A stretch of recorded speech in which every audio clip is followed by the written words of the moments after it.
but he got mad. So, debunked. Hey everybody, it's Prince of Queens, and I'm doing one of these other improv videos, but it's only because I'm still dealing with some stuff in my personal life. I'm still working on my project, and I need to make a video to tease the Gaytriarchy, which will be at 3 p.m. Pacific Standard Time, Saturday, today, right before I upload this video. But yeah, so I had this disagreement with a very good friend of mine very recently, and I realized that I just had to make a video about it because I needed to process my feelings of this disagreement, because it's actually pretty, I don't want to say major in that we weren't like freaking out and fighting or anything, but if this friend refused to see why what they said was just incredibly logically fallacious,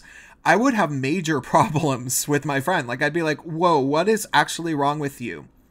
And that is the argument of, well, he got mad and he shouldn't have gotten mad, so therefore he really is an asshole.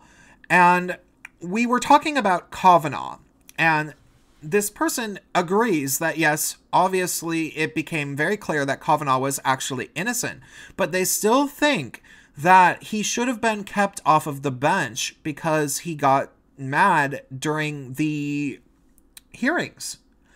And I think that's rather absurd on a lot of levels. And so I came up with two main ones that I really want to talk about.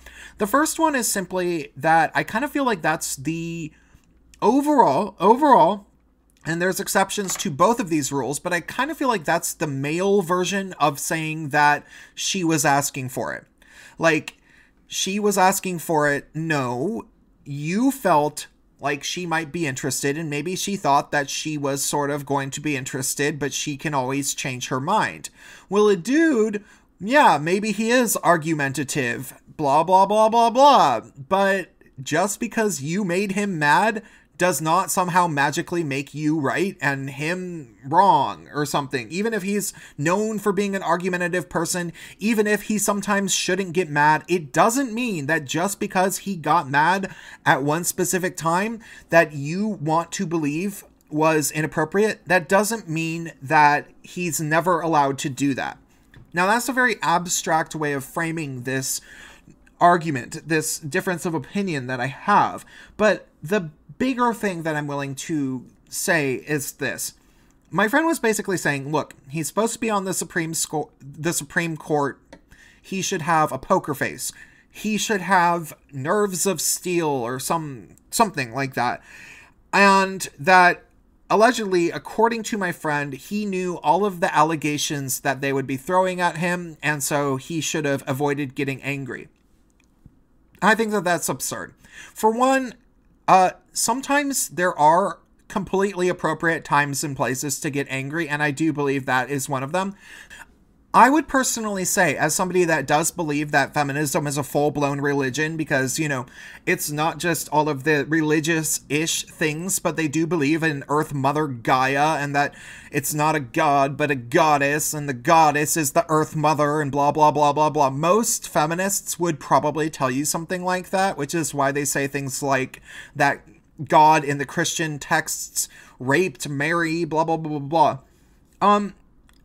I believe that the Kavanaugh hearings by itself was essentially the biggest farce in religion encroaching upon politics, because it was a religious assumption. The entire thing was based around basically some sort of religious inquisition of this man, where we were supposed to say that he maybe did something wrong because religion, because feminism told us to listen and believe women and to support women, and that women never lie about rape. And it was just entirely based off of religion, according to me.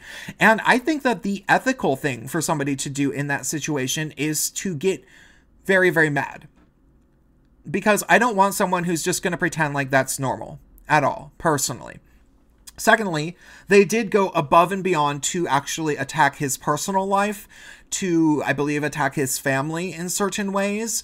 And that's another thing that you should be upset by. Personally, if he went up there and he was like, oh, yeah, well, that's what they said about me, but I didn't do it, and he just was perfectly cool and calm and collected, for me, I would feel like he was lying. I would feel like that was extremely suspicious.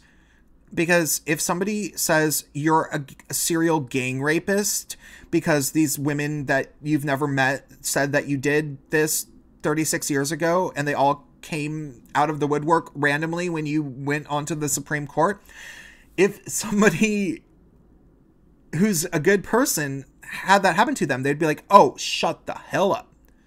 And somebody who's weird would be like, well, I guess I'll cater to that possibility. So I would want somebody to be angry. But the biggest reason that I'm going to say that you should never take into account this idea that somebody's not supposed to get mad, or else it is proof that, you know, they actually were wrong the whole time, as some sort of a standard of guilt, you know, unless you're like, I don't know, a nurse or somebody that deals in high trauma, high stress situations where you're never supposed to get mad, you know, like, you should overall have your, you should always be able to reserve the right to be able to get mad. Like, for example, I've worked in customer service before where I had managers that told us that it was perfectly acceptable for us to stand up for ourselves if a customer was actually being abusive and was just a crazy person. We were told that it was completely acceptable to kick that person out. It was a theater. And there were a few times where there were these really weird customers that freaked out and started swearing at us over just these, you know, like this one guy spilled his soda because he carried a, like, you know, a very, very, very large movie theater soda by the lid. He, like, because I saw him, he was like this old guy, grabbed it by the lid and carried it into the theater that way. And then he came back and complained about spilling his soda and ended up swearing at us when we tried to be like, oh, I'm sorry about that. We can refill your cup, but maybe don't carry it like that. And he was like, don't you tell me how to carry my soda. And it was like, blah, blah, blah, blah, just yelling. And then eventually I was like, you know, that's not okay. You can't talk to us like this. And he was like, I want to talk to your manager. I was like, please do. And the manager came and sorted it out because it was like, I'm supposed to stand up for myself. Now, I don't think I got mad because I was actually I was about 17 and I was kind of scared. But at the same time, I don't think my manager would have gotten mad and be like, if I started yelling at the guy. And that's part of, you know, civilized society, is that you do actually have these limits where it is appropriate to become angry. And that's the thing. If you decided to be the arbiter of deciding that somebody is angered and that is off limits, then you get to decide, well, what is angry? Who defines what is angry? And you can't actually do that, because if you started doing that, if you started saying that nobody can become angry when they are being confirmed on the Supreme Court, well, then the goal of every protester would be trying to be like, you mad, bro? You mad? You mad? And like, I don't know, throwing tomatoes at him, like, let's just try to get him mad and then we can stop him. It becomes the heckler's veto in full effect. So you have to allow for the possibility that something horrendous will happen to this man or woman and they will get mad. And that's part of it. You can't just say, okay, he got mad, therefore he shouldn't be on the Supreme Court. That doesn't actually make any sense, because that standard that you have basically arbitrarily defined with your own subjective whims, that standard will be abused by other people who are wanting to take advantage of the fact that that arbitrary standard is in place. And you're not going to be happy with that. You're going to run into insane protests, which is why the heckler's veto and allowing it is so dangerous. You can't just let people think that they're going to get away with it by terror, like socially terrorizing individuals.